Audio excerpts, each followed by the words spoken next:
नमस्कार दोस्तों, मैं तरुण स्वर्णकार आप सभी का स्वागत करता हूं हमारे YouTube channel Indian Ayurvedic doctor पर। दोस्तों, वीडियो को आगे बढ़ाने से पहले अगर आपने अभी तक हमारे चैनल सब्सक्राइब नहीं किया है या आप हमारे चैनल पर नए आए हैं तो please do subscribe our YouTube channel and press the bell icon for latest updates. दोस्तों, मैं तरुण स्वर्णकार आपके लिए चरक उत्तरार्ध के लेक्चर्स की एक सीरीज़ लाया हूँ, जिसमें पिछले वीडियो में हमने बात की थी कुष्ठ अध्याय के फर्स्ट पार्ट की, जिसके अंदर हमने कुष्ठ के निदान, कुष्ठ की संप्राप्ति, पूर्वरूप, भेद और विभिन्न कुष्ठों के लक्षण के बारे में अपन ने देख लिया था। अब कुष्ठ की दोषानुसार चिकित्सा, कुष्ठ में संशोधन और कुष्ठ में विभिन्न योग आदि और क्षुत्र का वर्णन हम आज के वीडियो में देखेंगे। तो दोस्तों, शुरू करते हैं आज का वीडियो। कुष्ठ की दोषानुसार चिकित्सा। तो वात प्रधान जो कुष्ठ है उसमें सर्वप्रथम घृतपान कराना श्रेष्ठ रहता है। ठीक है। कफ प्रधान कुष्ठों में वमन और जो पित्त प्रधान कुष्ठ है उनमें रक्त मोक्षण एवं विरेचन का प्रयोग बताया गया है। आगे हम बात करते हैं कि कुष्ठ में वमन विरेचन आदि के बारे में क्या कहा गया है। तो कल्प स्थान में बताए हुए वमन व विरेचन योगों का प्रयोग कुष्ठ से पीड़ित रोगियों के लिए कराना चाहिए। अल्प और अनवगाढ़ दोष वाले कुष्ठ रोगों में पाचकर या श्रृंग या अलाबू से रक्त निकालना चाहिए। ये रक्त मोक्षण के कुछ भेद हैं, जिसमें एक श्रृंग या फिर प्रच्छान कर्म या फिर अलाबू से रक्त को निकालने को बोला गया है। ठीक है। शिरावेद द्वारा भी रक्त मोक्षण किया जा सकता है।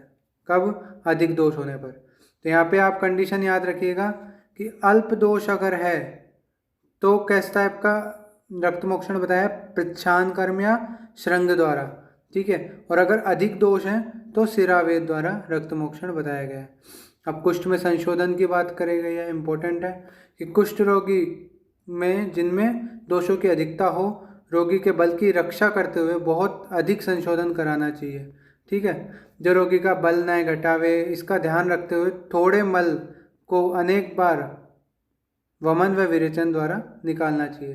ठीक है। क्योंकि बल के घट जाने पर दोषों के अतिमात्रा निर्हरण से कुपित वायु दुर्बल रोगी को शीघ्र ही मार डालती है। यानी ये यही कह रहा है कि आपको कुष्ठ में क्या है कि संशोधन ज़्यादा कराना पड़ता है। ठीक है। लेकिन ज़्यादा कराने में ऐसा नहीं बस आप कराते रहो वमन विरेचन, उसके बल को देखते हुए उसको संशोधन करना चाहिए। क्योंकि अगर आप ज़रूरत से ज़्यादा वमन विरेचन दे दोगे तो उसमें क्या है कि रोगी कमज़ोर हो जाएगा, क्षीण हो जाएगा, उसकी धातुएं क्षीण हो जाएंगी, जिससे वायु कुपित हो जाएगी और कुपित वायु दुर्बल रोगी को शीघ्र ही मार देगी। ठीक है। यहाँ पे नीचे दे रखा है कि 15-15 दिन पर वमन, 1 मास पर विरेचन तथा 3-3 दिन पर अवपीड़ नस्य और 6-6 मास पर रक्त मोक्षण कराना चाहिए। ठीक है। इससे क्या है कि व्यक्ति स्वस्थ रहता है और कुष्ठ जैसे रोग उसको नहीं होते हैं। फिर कुष्ठ में संशोधन में आगे बता रखा है, विरेचन द्वारा कुष्ठ शुद्ध हो जाने पर, रक्त मोक्षण कर लेने पर स्नेहपान कराना आवश्यक है। ठीक है। यहाँ पे स्नेहपान के बारे में बता रखा है, क्योंकि संशोधन से दुर्बल कुष्ठी शुद्ध कोष्ठ में शीघ्र ही वायु प्रवेश कर जाती है। अतः स्नेहपान कराना आवश्यक होता है, जिससे वायु हानि न कर सके। यानी यहाँ पे ये बता रखा है, आप जब उसका संशोधन करते हो तो संशोधन करने के जस्ट बाद की स्टेज में क्या होता है कि वात कुपित हो सकती है, और वात कुपित हो सकती है ना, तो वो अलग नुकसान कर सकती है। तो इसलिए उस नुकसान से बचाने के लिए स्नेहपान कराना आवश्यक है, ताकि वात कोई हानि न पहुंचा सके। मदन फल, मुलैठी आदि के पत्तियों का स्वरस यहाँ पे बता रखा है, नीम का स्वरस, इनका वमन कराने को बोला है। ठीक है। कुष्ठ रोगी में आगे हम बात करते हैं कुष्ठ रोगी में विरेचन द्रव्य।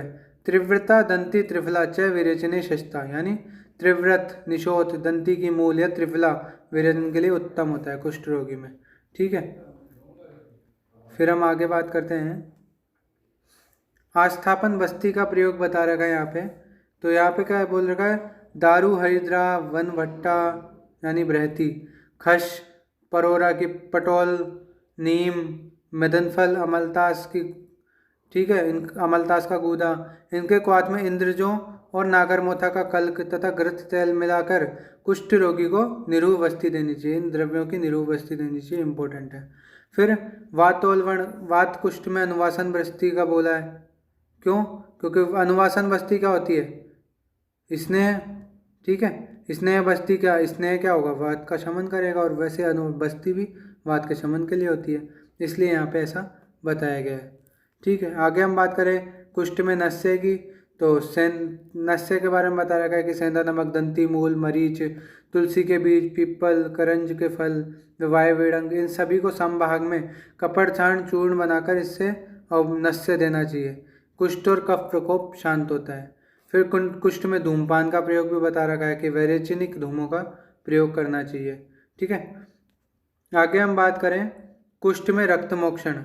ठीक है, अब यहाँ पे कुष्ठ बता रखा है किस टाइप के कुष्ठ में रक्त मोक्षण हो, तो स्थिर कठिन मंडलानाम सुन्ना नाम प्रस्तर प्रणाडिभी। ठीक है, यानी जो कुष्ठ स्थिर हो, कठिन मंडल वाला हो, उसमें प्रस्तर या नाड़ी स्वेद का करने के बाद कूर्च नामक शस्त्र से विघटन या घर्षण करने के बाद रक्त उत्क्लेश को, दूषित रक्त को निकाल देना चाहिए। ठीक है, यहाँ पे ये बताएगा सबसे पहले क्या करना है, उसमें प्रस्तर या नाड़ी स्वेदन बोलना है। किसमें?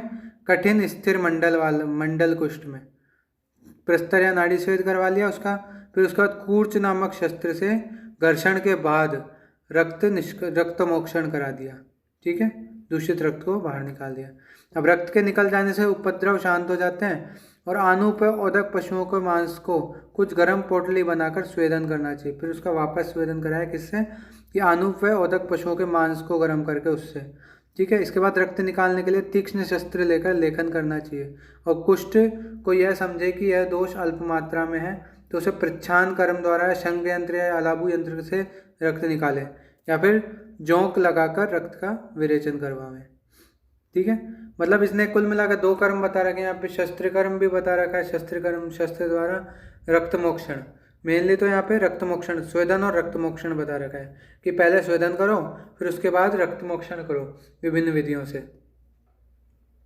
फिर लेप बता रखा है कुष्ठ में।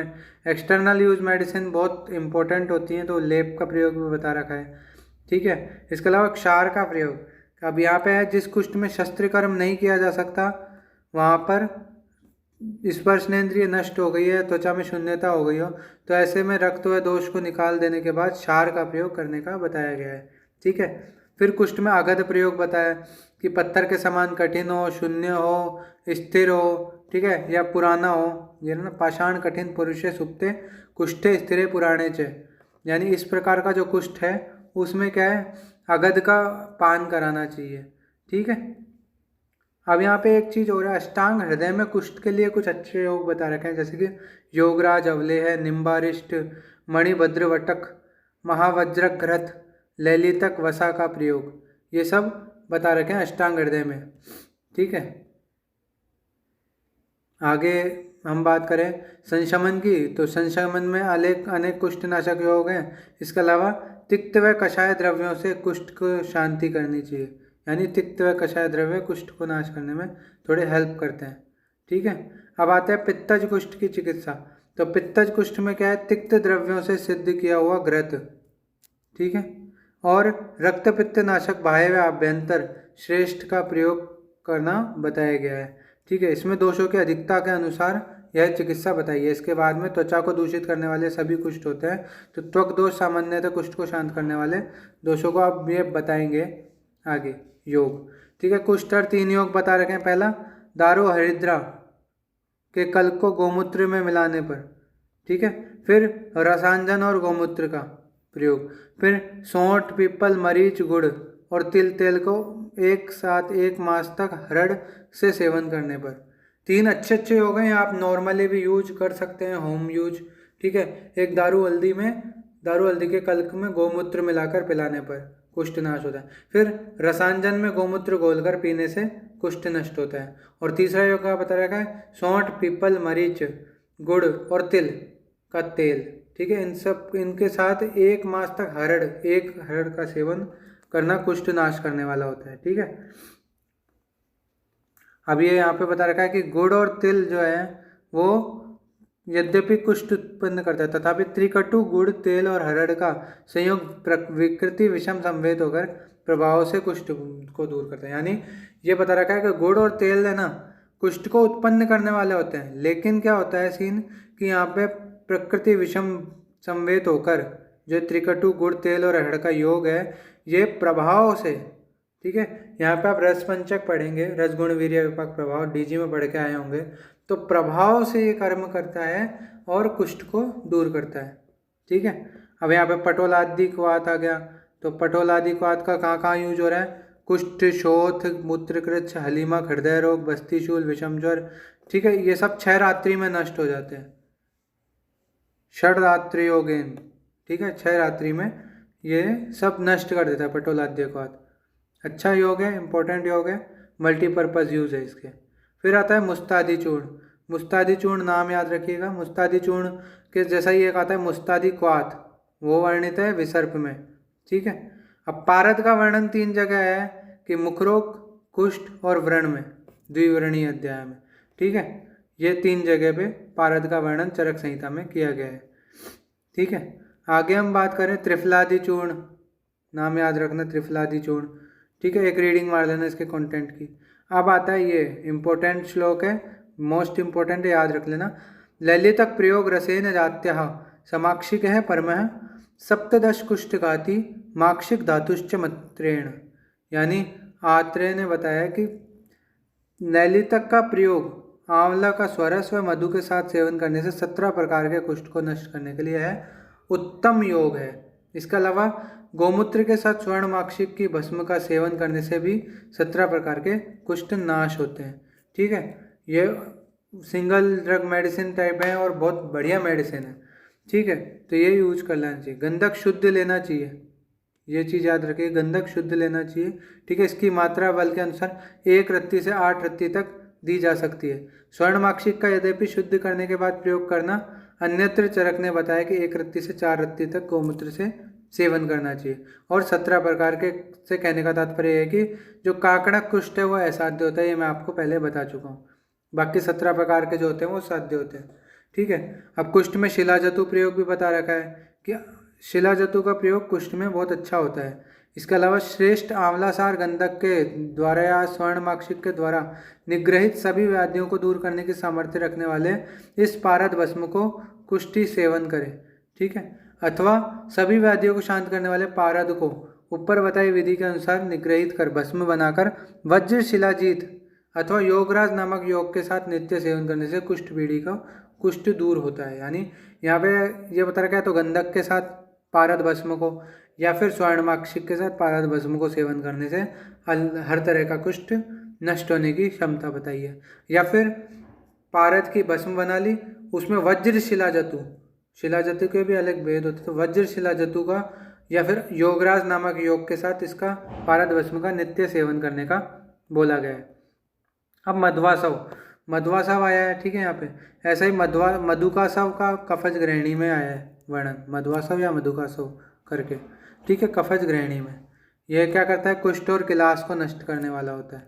ठीक है, इसके अलावा फिर कनक बिंदु अरिष्ट, कनक बिंदु अरिष्ट का क्या लिख रखा है, मासेन महाकुष्ठम हंत्य वाल्पम तु पक्षेण।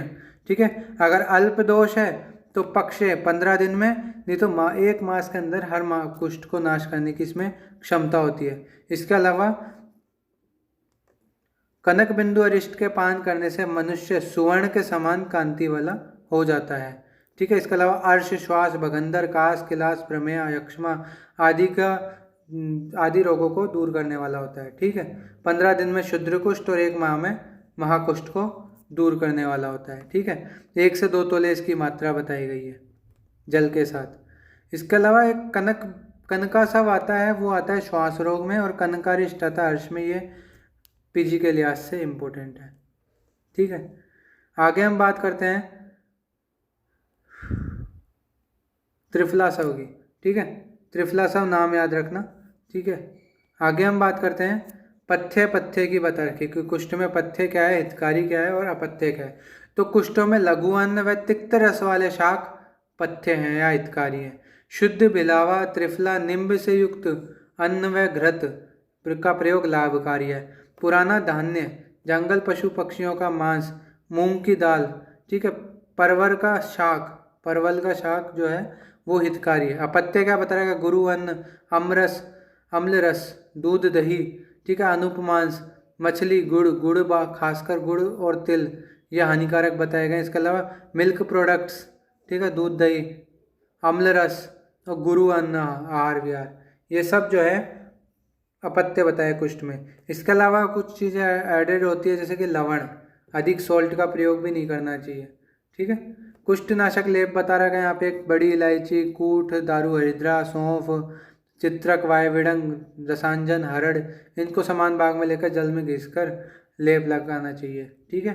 चित्रकादि लेप है, नाम याद रखिएगा दोस्तों, चित्रकादि लेप, मांस्यादि लेप, ठीक है। इसके अलावा त्रवपादि लेप, ठीक है। और बाकी फिर आता है सिद्धार्थक नामक स्नान। वैसे तो सिद्धार्थक पर्याय है सरसों का, लेकिन यहाँ पे सरसों का कतई यूज नहीं हुआ है, ठीक है। तो सिद्धार्थक नामक स्नान है, ये कुष्ठ, शोथ और पांडु रोग को नष्ट करने वाला होता है और त्वचा के विकारों को दूर करने वाला होता है, ठीक है। ये चीज़ आप याद रखिएगा। आगे कुष्ठादि लेप है, ठीक है, जिसमें कुष्ठ, करंज के बीज, चकवड़ के बीज, ठीक है, इनको जल के साथ पीसकर लेप लगाना कुष्ठ से कुष्ठनाशक होता है।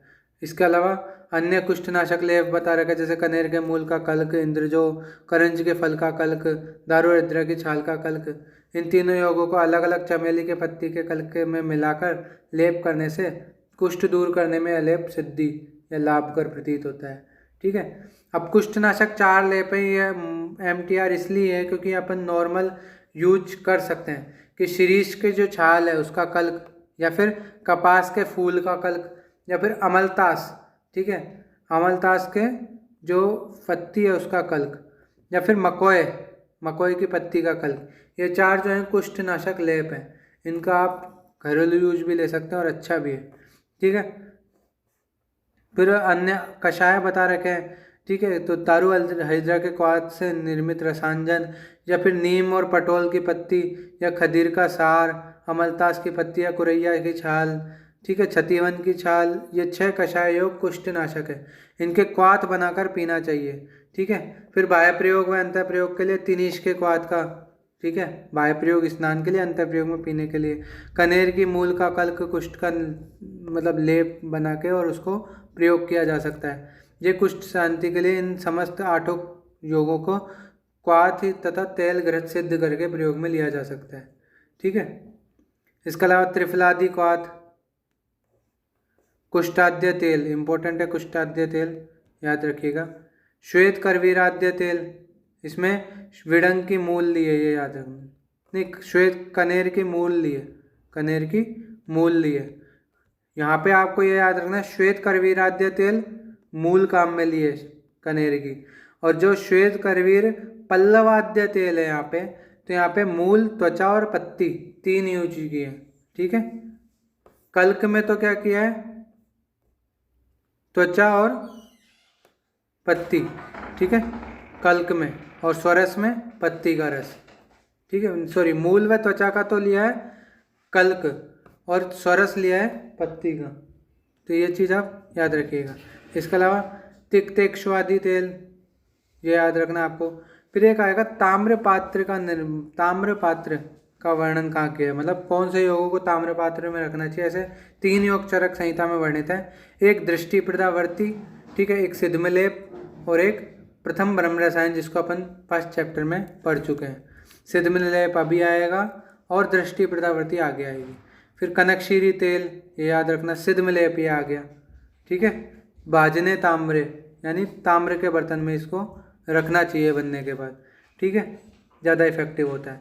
फिर कुष्ठ में जो तेल का प्रयोग एक्सटर्नल यूज के लिए वो भी बता रखा है कि सरसों, करंज, कड़वी तोरई या फिर इंगुदी, ये चारों जो तेल हैं वो कुष्ठ रोगों में हितकर होते हैं, ठीक है। इसके अलावा खदीर सार का तेल भी कुष्ठ रोगों में हितकर होता है।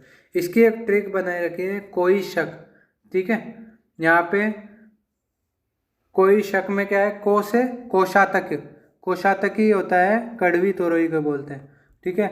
ई से इंगुदी हो गया, श से सरसप या सरसों, और कै से करंज, ठीक है। कोई शक यानी कोशातकी, इंगुदी, सरसप और करंज, ये 4 जो हैं तेल आप यूज कर सकते हैं। इसके अलावा विपादिकाहर, घृत व तेल, ठीक है, ये किटिम, चर्म कुष्ठ, एक कुष्ठ और अल्सक कुष्ठ, इन सभी को नष्ट करने वाला होता है। मंडल कुष्ठ में 2 लेप बता रखे हैं, वो आप एक बार रीडिंग मार लेना, ठीक है। तीसरा भी एक लेप बता रखा है, उसकी भी रीडिंग एक बार आप मार लेना, सिंपल है, ज़्यादा दिक्कत नहीं आएगी।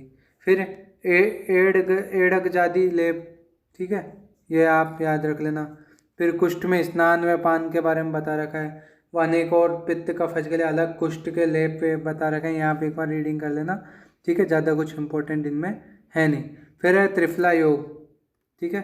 त्रिफला योग कहाँ को यूज है? कुष्ठ, विसर्प, प्रबल वात, रक्त दाह, गुल्म, विद्रधि, भ्रम, विस्फोट आदि को नष्ट करने वाला होता है, ठीक है। आगे हम बात करते हैं तिक्त षटपल घृत। तिक्त षटपल घृत, एक चीज़ याद रखना, ऐसे ही एक आता है षटपल घृत जिसका प्रयोग है जिसका प्रयोग होता है राज्यक्षमा में, और एक आता है क्षीर षटपल।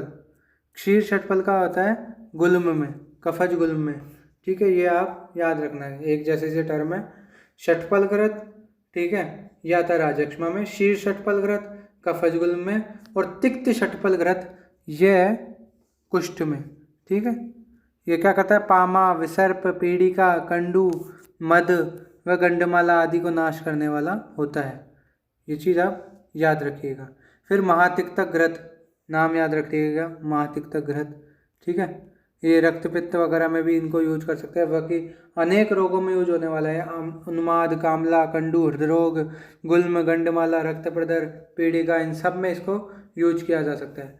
अब यदि कुष्ठ साध्य है तो समय पर दोषों का वमन विरेचन द्वारा निकालकर या सिरा मोक्षण करके या जोंक आदि के द्वारा दूषित रक्त का निर्हरण कर देने के बाद, बाह्य आभ्यंतर शमन क्रिया देने के बाद जो है कुष्ठ अवश्य शांत हो जाता है, ठीक है। और साध्य कुष्ठ शांत हो जाने के बाद पुनः अनुवर्तन नहीं होने पाता है, ये यहाँ पे बता रखा है। फिर महाखदीर घृत, नाम याद रखना इम्पोर्टेंट है। यहाँ पे क्या रखा है? पान अभ्यंग, ठीक है, निषेवणात्, कि पान कर सकते हैं, अभ्यंग के रूप में इसका प्रयोग कर सकते हैं, और कुष्ठ को, हर प्रकार के कुष्ठ रोग को नाश करने में सर्वश्रेष्ठ है महाखदीर घृत, ठीक है। फिर उग्र गलत कुष्ठ में व्यवस्था, यानी जहाँ कुष्ठ जो है आपके कुष्ठ के जो है वो सड़ने लग जाए, ठीक है, खराब होने लग जाए, अंग को कृमि या कीड़े खाने लग जाएं, इस टाइप का हो रहा हो, तो उसके लिए क्या बता रखा है? तो रोग से पीड़ित रोगियों में शरीर का मांस कट कर गिर रहे हो, लसिका तथा सत्व अंग प्रत्यंगों से झड़ रहा हो, अंग प्रत्यंग को कृमि खा रहे हो, ऐसी अवस्था में गौमूत्र, नीम की छाल या पत्ती का क्वाथ, वायु विडंग का क्वाथ स्नान और पीने के लिए हितकर होता है, तथा नीम विडंग का कल्क लेप के लिए उत्तम होता है, ठीक है। यहाँ पे क्या होता है कि स्किन जो है गलने लग जाती है, मांस सड़ने लग जाता है, उसमें कीड़े पड़ जाते हैं, इस टाइप का जो कंडीशन होती है, उस कंडीशन में ये प्रयोग इन्होंने आचार्यों ने बताया है। इसके बाद कुष्ठ प्रशमनार्थ योग है। कृमिनाशनम विडंगम विशिष्यते कुष्ठहा खदिर है, यानी कृमिनाशन में विडंग को श्रेष्ठ बताया है और खदिर को कुष्ठनाशक में श्रेष्ठ बताया गया है। यहाँ पे 25वें चैप्टर में अपन पढ़ के भी आए हैं सेकेंड ईयर में कि खदिर कुष्ठग्ना नाम और वाय विडंग कृमिनाशनम श्रेष्ठ है, ठीक है, अग्रे। अब बात करते हैं हम श्वित्र या श्वेत कुष्ठ की, ठीक है। श्वित्रे संसनम अग्रेयम मलपूरस इष्यते स गुड़, यानी यहाँ पे क्या बता रखा है कि सबसे पहले कठगूलर के रस और गुड़ से विरेचन कराना चाहिए, फिर उसके बाद इसमें क्या करना चाहिए? 3 दिन निरंतर धूप का सेवन, और फिर प्यास लगने, अगर उस दौरान प्यास लगती है तो उस दौरान पेय का प्रयोग बता रखा है। तो यहाँ पे इन्होंने बता ही रखा है यहाँ पे कि स्नेहपान द्वारा शरीर भली प्रकार से स्नेहन हो जाने पर, कठगूलर के रस और गुड़ की मात्रा व बल पूर्वक लेने पर, विरेचन हो जाने पर निरंतर 3 दिन तक धूप का सेवन करें। यदि धूप में बैठने से प्यास लगे तो पेय का पान करें, ठीक है। ये श्वित्र की चिकित्सा बता रखी है। उसके बाद आगे और अन्य योग बता रखे हैं कि खदीर कादि संयुक्तम मदिरा मदिरोदक पानम अग्रयम वा, यानी खदीर का के साथ में मदिरा का पान, ठीक है, विभिन्न योगों का पान जो है प्रयोग बता रखा है, अथवा खदीर के जल का पान करना श्वेत कुष्ठ को नष्ट करने वाला होता है, ठीक है। फिर मनः शिलादि लेप बता रखा है, और बाकी विभिन्न लेप बता रखा है, जैसे केले के क्षार में गधे की हड्डी। यहाँ पे खरास्ती याद रखना है, इंपॉर्टेंट है, खरास्ती कहाँ पे वर्णन है, ठीक है। गाय का रक्त मिलाकर लेप करना चाहिए। इसके अलावा मालती के फूल के क्षार, मालती पुष्प का क्षार हाथी के मध में मिलाकर, मध मतलब इसका मेद हो सकता है, ठीक है, हस्ती मध, श्वेत कुष्ठ में जो है लेप करना चाहिए। इसके अलावा क्या बता रखा है यहाँ पे, लकुची के बीज, लाख, गोपित या गोरोचन दोनों अंजन, ठीक है, पिप्पल, लोहे का चूर्ण, इन सबको पीस कर लेप कराना श्वेत कुष्ठ में जो है श्रेष्ठ है।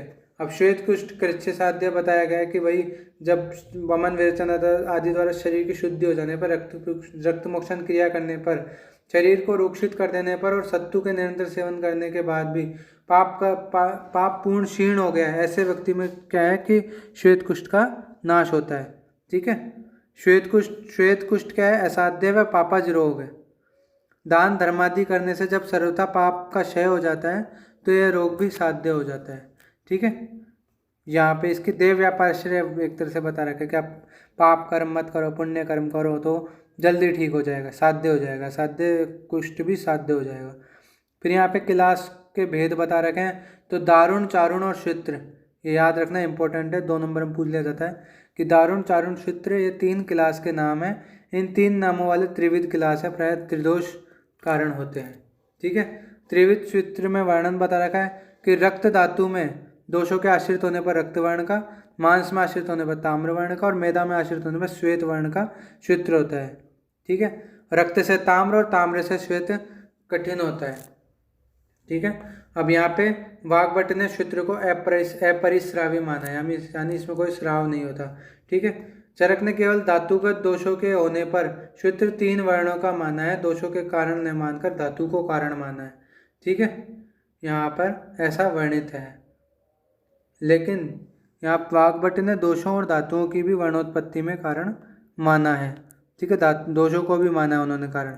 फिर क्लास को त्वचागति माना है, जबकि क्लास के विभिन्न वर्णों की उत्पत्ति केवल दोषों से मानी है सुश्रुत ने, ठीक है, ये चीज़ आप याद रखना। फिर हम आगे बात करते हैं, अग्नि से दग्ध होने पर क्लास की असाध्यता स्वीकार की है, ठीक है, वाग्भट ने। इसके अलावा दोषज और व्रणज ये 2 भेद क्लास के भोजने माने, ये 2 नंबर में पूछा जा सकता है, ठीक है, तो ये चीज़ याद रखना, दोषज और व्रणज ये 2 भेद किसने माने, भोजने, किसके, क्लास के या क्षित्र के या श्वेत कुष्ठ के।